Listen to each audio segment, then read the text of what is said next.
Okay, so welcome to another conversation with another experienced yoga teacher. If you don't know me, my name is Aneta Idczak. I'm a yoga teacher trainer and mentor, and founder of Golden Mandala Yoga Soma Institute, delivering trauma-informed yoga teacher trainings and mentoring. And today I have a real pleasure of having a conversation with Laura Green, who is a very experienced yoga teacher and yoga teacher trainer and mentor, and whose work I really love, and who does a lot of yoga teacher mentoring. And so that's why I thought it would be really great chatting with Laura today. So Laura, welcome, and thank you so much for taking time to talk with me today. Oh, my absolute pleasure. Thank you so much for having me. I'm actually on holiday this week, but having a chat with you is such a highlight. It counts as a holiday activity. So thank you so much for having me. Thank you for taking time in your time off. And Laura, I wanted to start with just asking you to just introducing yourself, because I know you're very experienced and you do loads of stuff.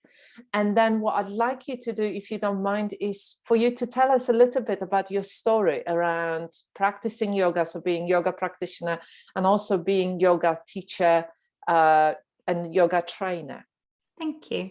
Yes, so my name's Laura Green. I am a yoga lover. First and foremost, at the heart of it, always and forever going to be a yoga lover. I started practicing yoga when I was 16.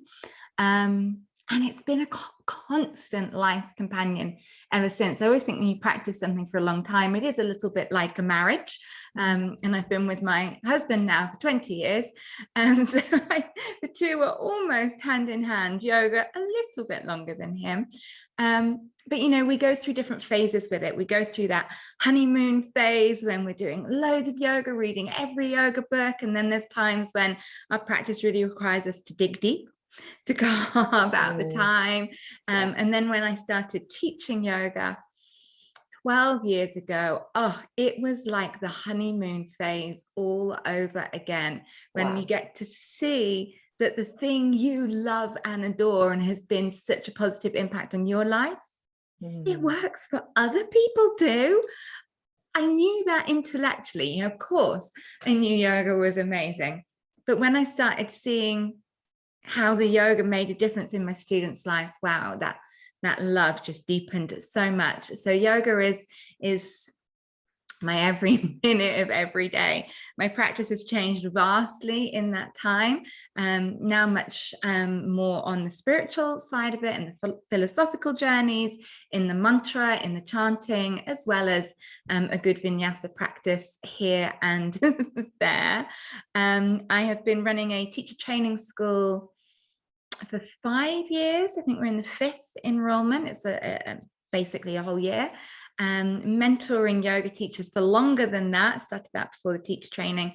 And the newest thing, I think as you know, Aneta, is I published a book on how to teach chair yoga. Yes, congratulations. That's really great. And I've been seeing your posts, and really exciting. It's been really exciting, and such a niche topic on how to teach chair yoga, but it comes to the very core that I believe yoga is for everybody, and we need more accessible yoga. I also believe that yoga teachers deserve to thrive and knowing actually how to support students that aren't finding the standard classes accessible, or teachers that think their local area is saturated, and then when they look a little closer, they see it's just a small segment of society that are getting the yoga. So that was the Teaching Chair Yoga book, came out on Thursday, and the response has just been amazing, and I cannot wait until someone says, I think the chair yoga market of classes is saturated. Oh, congratulations. That's really great. And I wanted to, you mentioned that you've been teaching for 12 years and really running the yoga teacher trainings, and you've been mentoring yoga teachers. And so my question to you is, what's the first thing that comes up for you when I say, mentoring, yoga teacher mentoring? It's really funny because I had no idea you were going to ask me that question until a moment or so ago. But I was oddly, as the way is with the world, thinking about this over yesterday and talking to my husband about it. So bear with me a little story. I am equally yoga crazy and cat crazy. And I have 3 beloved cat babies. And one of them is a lot more intelligent, wild, and large, physically large. She's a Norwegian forest cat than the rest. And she is clearly the more confident, capable cat in our little household. The others, Lily, who's a ragdoll, she's just beautiful. And we had Lily first, and she was very much a ground dweller. She wouldn't jump up on the side. She wouldn't jump up on the windows. She was just a ground dweller. And you'd see her wanting to jump up onto something, but not having the confidence, not knowing how. And then when we got Electra, who is just this confident wild forest cat, she jumps up onto the sides. And as soon as Lily saw her, just like, that's how you do it. If she can do it, I can do it. And now she's up on the sides. And then it progressed from that to I'm a musician, I'm a harpist. And the harp is really tall. And then Electra jumped on top of the harp. And then I watched Lily. So that's how you do that. If she can do that, I can do that. And I think that to me is what the job of a community is, not just the job of a mentor. In fact, I actually think it's the job of community to show each other what is possible and to help share the how. And I think a lot of people will show what's possible, but not help other people get there. Yeah. And that's a big job with a mentor. It's saying, this is possible for me, like publishing a book. Yoga teachers, if you've got a book in you, you can write and publish a book. So it's going, right, here's a yoga teacher. They published a book, it went Amazon #1 bestseller in the first day of its launch. And you say, right, there's a yoga teacher that can do that. All right, so how do we do it? Then we help other people to do the same things or do similar things. So I think that mentors and communities, they help us lift each other up, believe in what's possible, show us the how, so we're not all having to start from scratch. Yeah, I love that. Thank you. I love the story. I love the stories. We learn the best through the stories.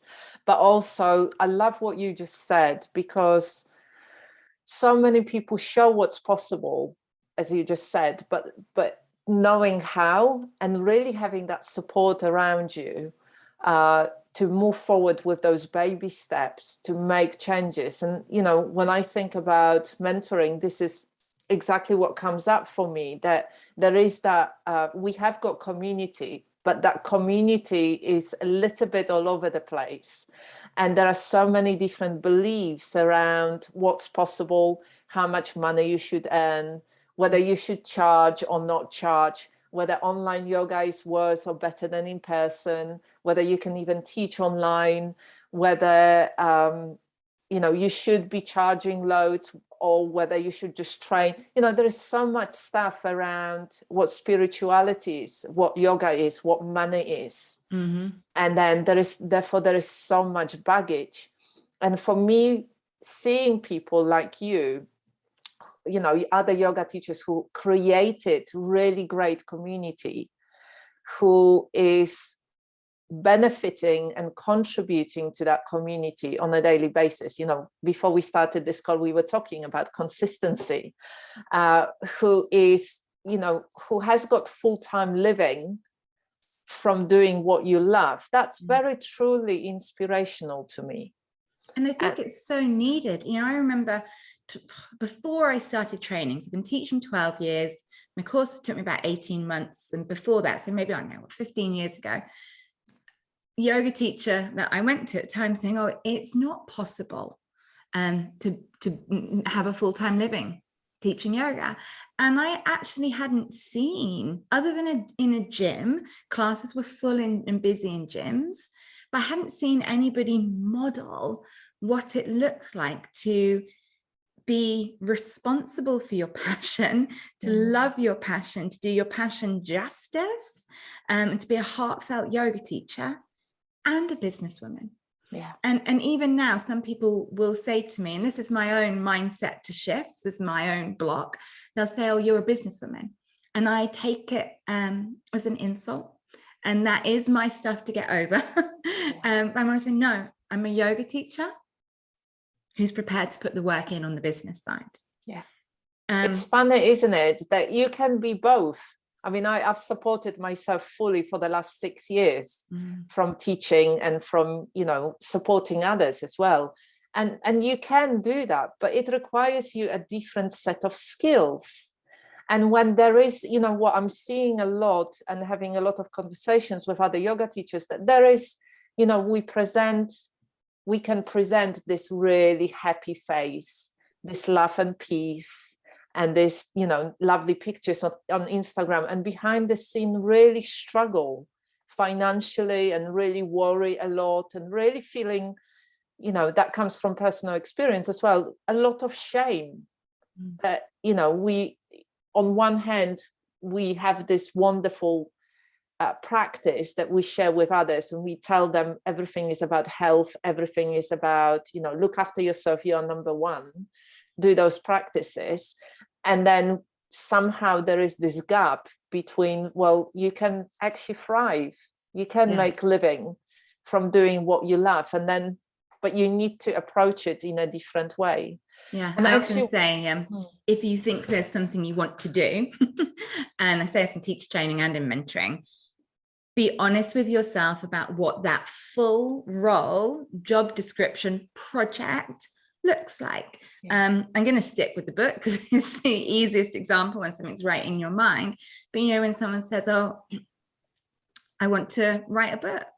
Great, amazing, amazing. But now let's write out what that whole project is. You know, that means you sitting down and having a routine of writing. Yeah. That means you, if you're gonna, you know, I chose to self-publish. If you're gonna self-publish, that means sitting down and working out the intricacies of book layouts. That means working out a book launch strategy. That means doing the marketing around launching a book. You be very honest with what the whole picture of, okay, you want to run yoga retreats. Amazing. When you're there, if it's UK or abroad, teaching yoga in the sun, eating nourishing food, amazing.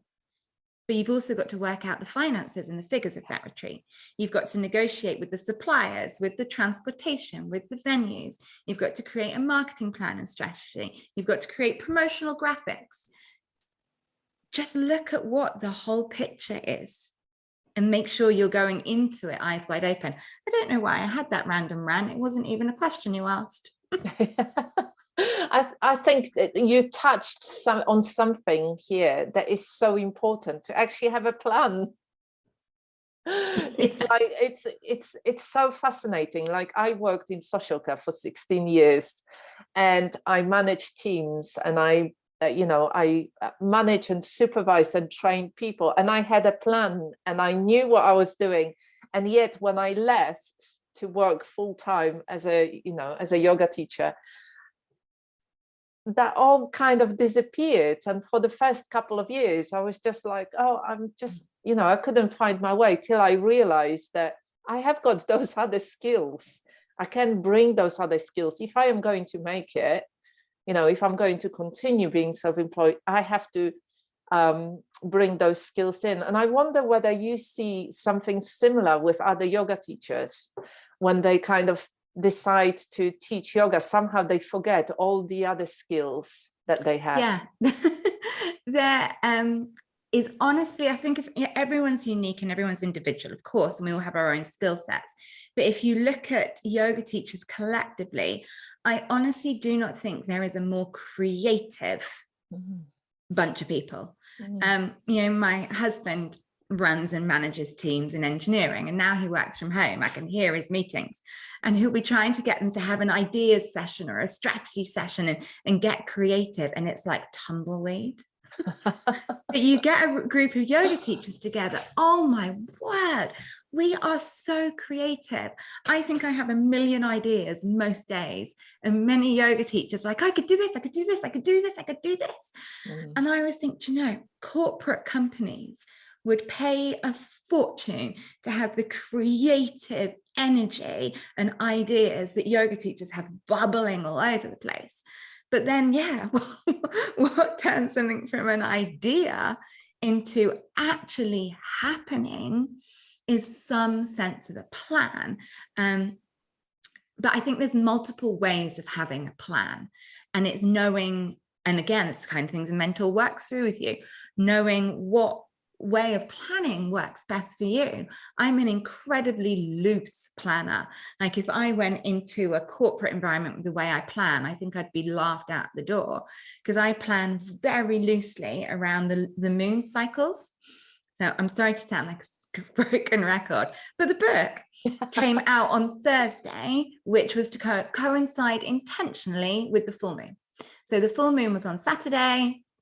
So it was to intentionally, and that was chosen, that was planned to come out in that energy of a full moon, of celebration, of that light of the moon helping to illuminate the thing. I would never have been trying to launch a book on a new moon phase.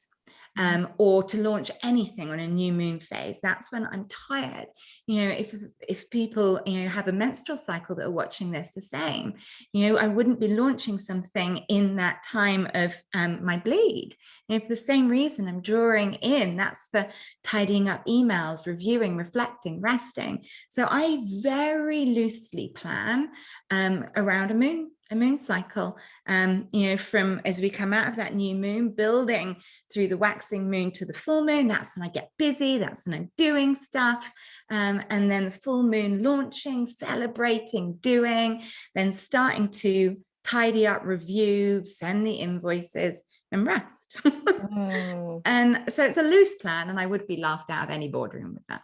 Yeah, but it works, doesn't it? And I think that's the beauty of being self-employed and actually working for yourself, that you can choose how you're going to work. Yeah. And that brings me to really the thought that I often have, that we, and you said that earlier, we are all very different, and we have got different personalities, we've got different strengths, we like slightly different things. We all might love yoga, or we might like different aspects around yoga and different practices, and we might need different practices at different times. And what I see a lot, and I'd love to hear your thoughts around this, is that a lot of us as yoga teachers think that there is just a certain way of working. So for example, a lot of people will go and try to have more yoga classes. I mean, I remember doing, 12 yoga classes and having one-to-ones and doing Thai yoga massage, and it just, working 7 days a week, it very quickly, I realized that was not going to work for me. Being quite introverted and really needing a lot of space and time, and I wanted freedom, being in my little yoga studio 7 days a week, working all the time, was just so misaligned. And it's taken me quite a while to understand what are the kind of things that I love. So I'd love to hear your thoughts around it. I think to some degree it's understanding the funnel, understanding the funnel, that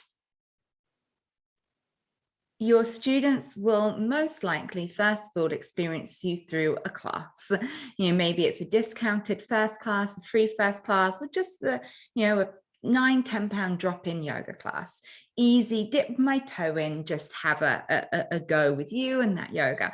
So we need to work out what's the maximum number of classes you have the bandwidth for, that feels right for you, that also gives you enough of a funnel, enough of a client base, that then if you're wanting to add in day retreats, workshops, retreats abroad, which are going to be filled from those initial students that come to your class. So it's working out the balance of that. And considering what feels like a good number of people in the room for you, and every yoga teacher is different for that. Is it better that you have a day when you teach, like Tuesdays? Normally I teach 3 classes on a Tuesday. Are you better to like lump all the classes into one day and then have freer days, or just to do one single classes on their own? So I do a lot of back to back because that works well for my energy. I'm out of the house, I'm already there, I'm set up. But a yoga teacher friend of mine said he can't do that. He goes so through the energy of the class that as he's drawing the energy down to Shavasana, it feels so wrong for him energetically to start again with the next class. So I think it's trial and error, knowing that at the beginning, just say yes to everything and then hand it over to another teacher. Until we try, we don't know. I mean, I'm the same as you. Most people don't know, but I am very introverted. And I thought, therefore, I would love one-to-one. I can't do it. It's too draining on my energy. As an introvert, I find that too much a connection. In the social world, I don't like being in large groups of people. I'd rather be one-to-one. But teaching, I find my energy is much more fulfilled, nourished, balanced with large classes. But I wouldn't have known that had I not tried.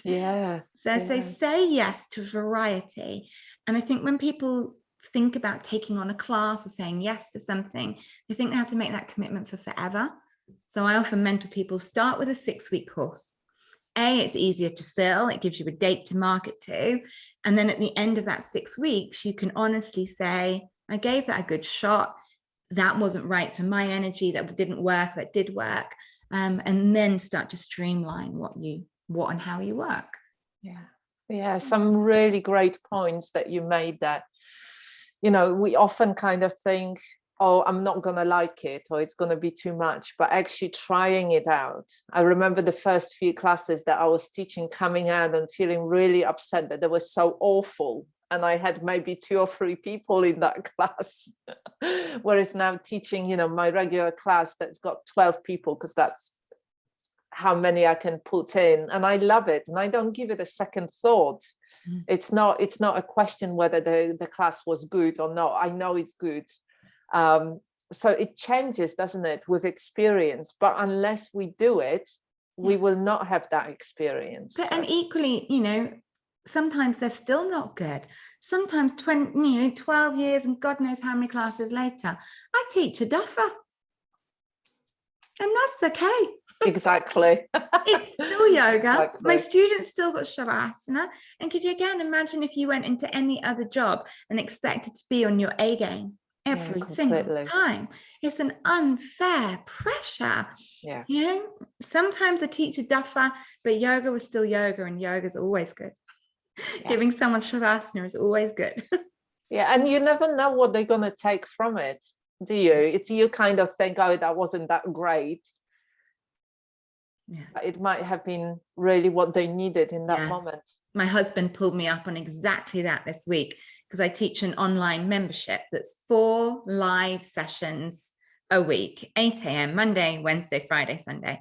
And we haven't missed a week since April. Well, the last week of March in 2020. I've taught every bank holiday, every Christmas day. We have not missed a session for over 2 years now.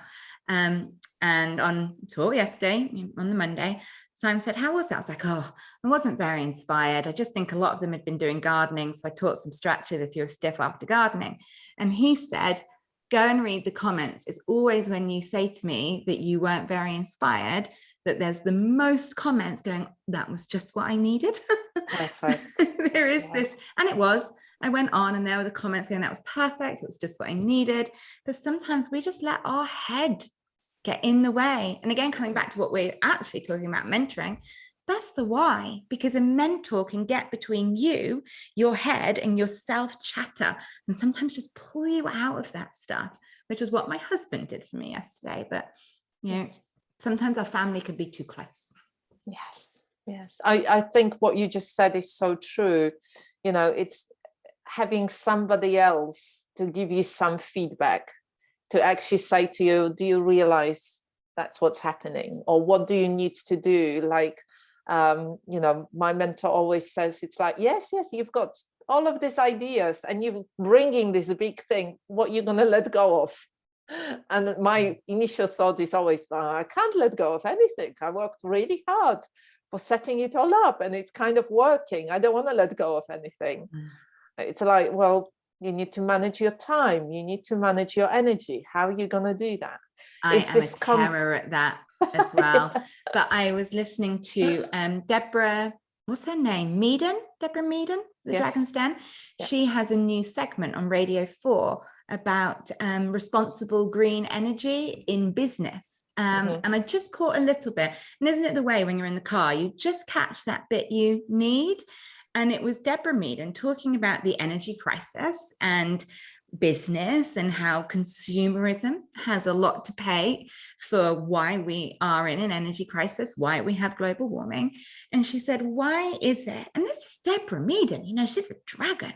And she was saying, why is it that every business feels that it must grow every single year? This more is what's led us to over-consuming, big part of global warming. What is wrong with businesses? Yes, innovating because we don't want to stagnate and we all get excited by new ideas, but just innovating and letting other things go. So that, yes, you can stay the same, grow a small amount, maybe in line with inflation, but stay the same, but stay fresh through innovating. The idea that, oh, a company made this much this year, so they must grow it by 5-10%, 10 times next year. So why is it not okay to just stay still? Yeah. Like, oh. Yeah, I love that. I love that. Or even going through the cycles, knowing that there is a, you know, at some point, yes, there is a period of growth, and at other times there is a period of rest, just like in nature. Yeah. You know, you've got the seasons. You need to go to autumn, to celebration, and to winter, to that deep restoration, which we don't get during the winter nowadays. So often, knowing as yoga teachers, we can time that with the natural fluctuations of class numbers. January and September are the busiest months for new class inquiries. So back off December and August, when we always say our class numbers are lower. Yeah, you know, I definitely have been following it for the last few years and just allowing myself time and space in December and August, because, you know, not much point teaching yoga class to 2 people and showing up. It's you might as well do it in a slightly different way. So if I could ask you, and I know this is an impossible question, if I could ask you if there was one piece of advice that you could give to yoga teachers from your experience of mentoring others, what would that be? Oh my lordy. Now there's loads of them, so I'm going to stop my intellectual brain thinking of it and just think, what am I called? Which one am I called to pick?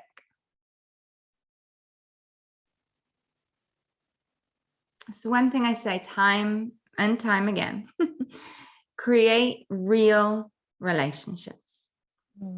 Create real relationships, get to know your students, remember their names, remember the details, remember the little things, send messages, create real relationships, and they become your community and they're excited for you, they grow with you. That's why we got into Amazon #1 bestseller on Thursday, because people bought the book because I wrote it and we have a relationship. Probably some people bought it because they want to teach chair yoga, but some people bought it because we have a relationship and they were as excited as I was. Build relationships. You know, it's not students, it's not clients, it's just real people you're sharing real yoga with. Yeah, I love that. Thank you so much for that, Laura, because it's quite interesting, isn't it? What I see sometimes yoga teachers thinking they need to do in order to grow their business is to act as if they were big companies throwing stuff, and, you know, it's like sharing lots of stuff on social media into the void rather than actually thinking, okay, I've got 2 yoga classes. I actually only need 20, 30 people to develop really good relationship with. And then some of those people will come and do some workshops with me.